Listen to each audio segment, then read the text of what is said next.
Okay, we're going to look at graphs of polynomials. So these are polynomial equations that a lot of times you're going to have to factor first, but remember polynomial equations are equations that are not going to have square roots, they're not going to be raised to the x, they're not exponentials.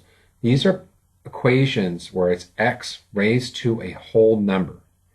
So that's what we're kind of looking at. Forms of those things where it may be in factored form or maybe in some kind of other format. But if we did multiply it out, all my x's will just be raised to a whole number, going from anything from 0 up to as big of a number as you want. But they have to be whole numbers. So first thing we want to do is be able to recognize the type of the roots we have. So we're going to look at the factors and what make these 0. So if x equals 0, that will make this 0. I have a root at x equals 3, because x minus 3 equals 0. Solving, I get x is equal to 3. Here I take x plus 5, let it equal 0. I get x equals negative 5. X plus 2 equals 0. Solving, I get x equals negative 2. So these are my roots. Now, some of them are kind of special. If we notice, we have a square right here. That makes, at x equals 0, a double root.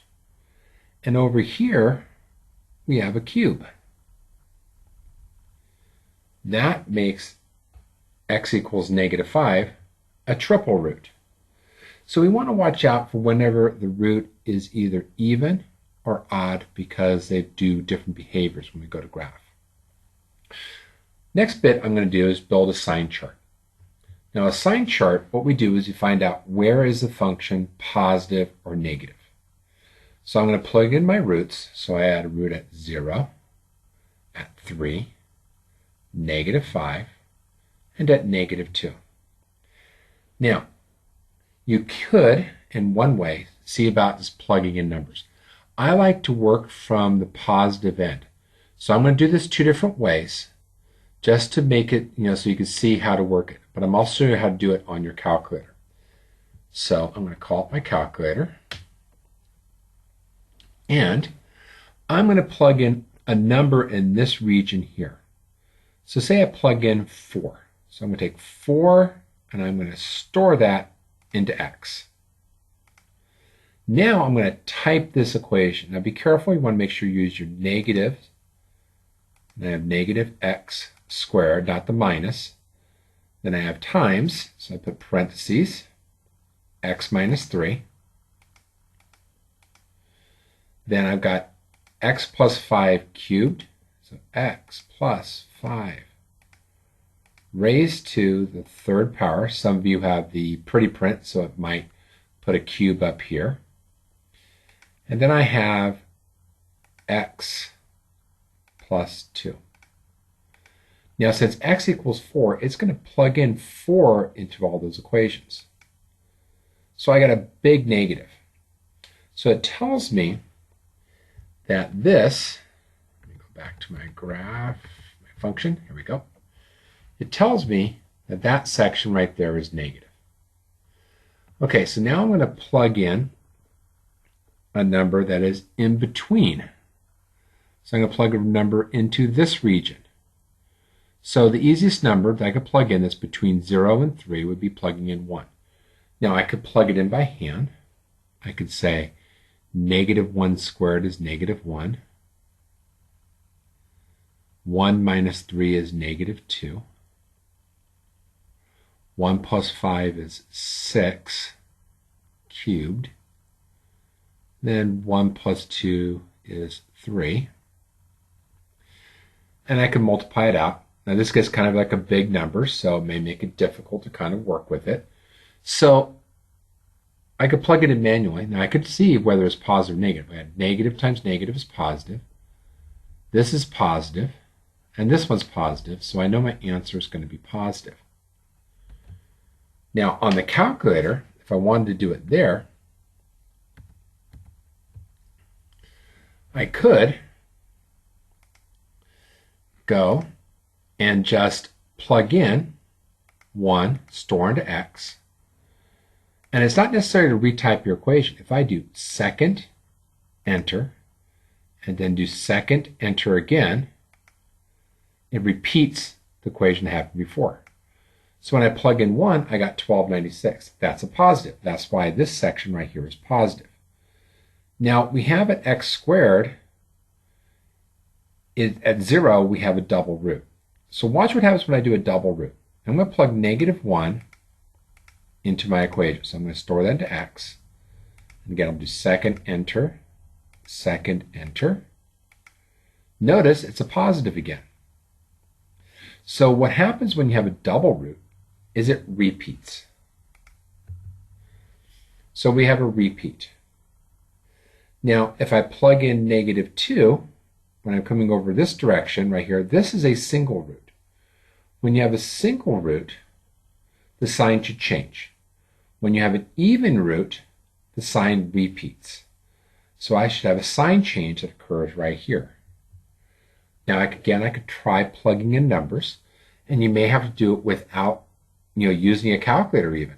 You just have to think about what happens if I did this. If I plugged in -1, I have negative of -1, go to my tablet, -1 squared, -1 to this one, I get -4,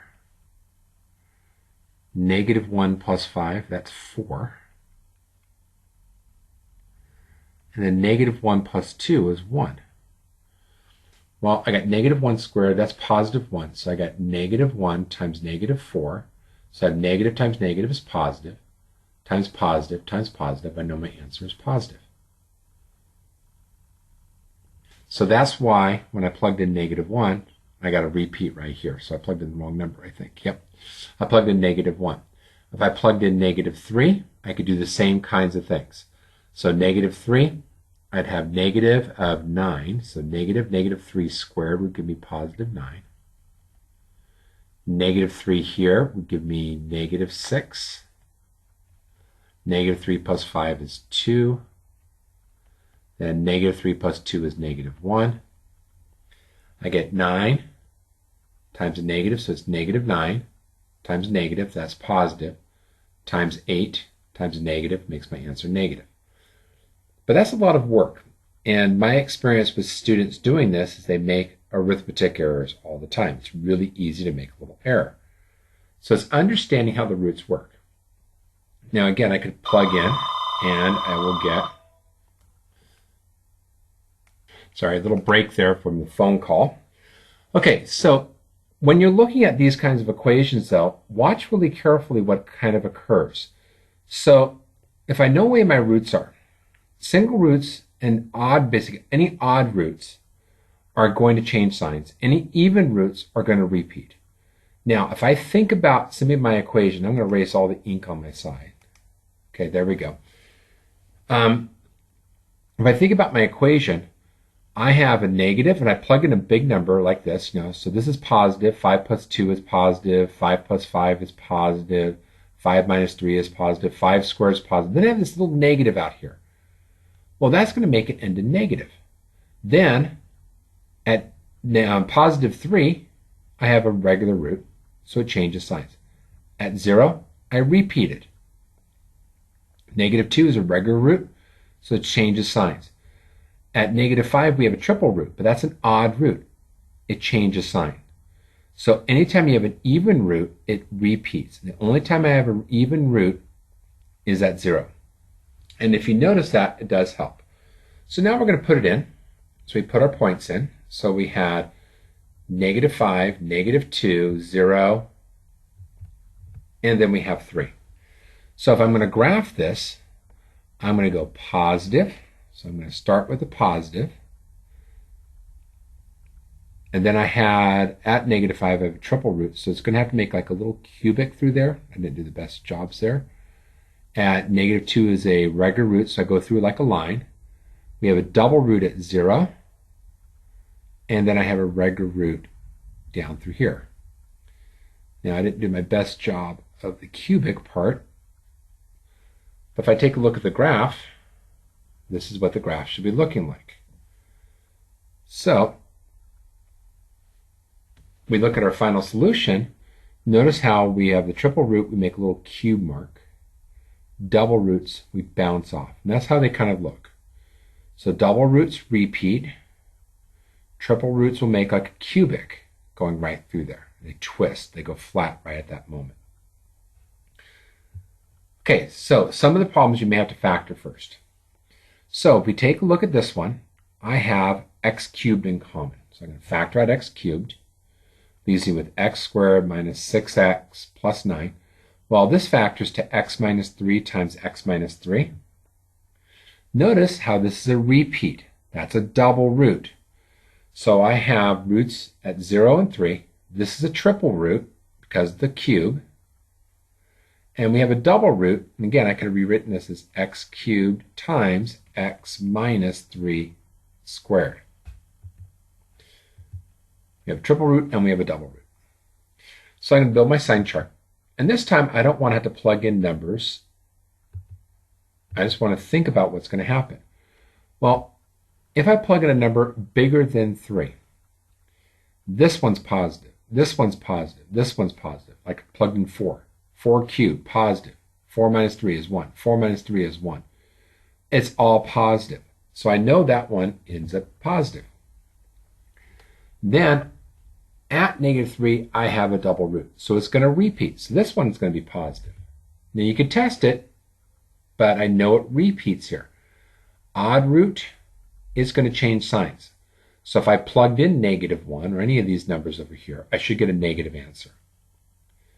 So I'm going to plug my numbers in. I have 0 and I have 3. And I know my graph's going to start down here. It's going to be negative. And at x equals 0, I get a cubic. So I should get a twist here, come down and bounce off. So there's my cube.